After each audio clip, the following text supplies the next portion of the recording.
आपण पाहत आहात सत्यदर्शन न्यूज। दाक्षिणात्य सिनेसृष्टीत शोककळा, प्रसिद्ध अभिनेत्रीचा भीषण अपघातात मृत्यू।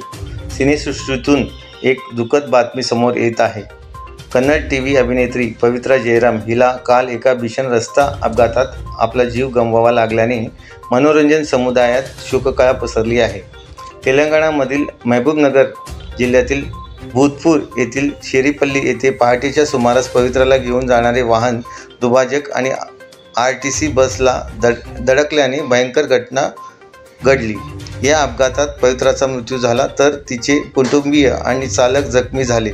पवित्राला कन्नड मालिकांमधील भूमिकांसाठी मोठ्या प्रमाणावर ओळखले जात होते आणि इतर भाषांमधील मालिकांमध्ये तिच्या अभिनयासाठी प्रसिद्धीही मिळाली होती।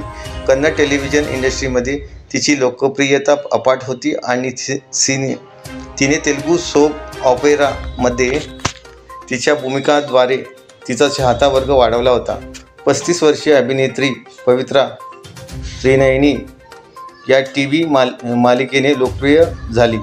हा शो कन्नडमध्ये डब करण्यात आला आणि झी कन्नडवर प्रसारित झाला। यापूर्वी पवित्राने जोगली, रोबो फॅमिली, राधा रमन, नीली यासारख्या शोमध्ये काम केले होते।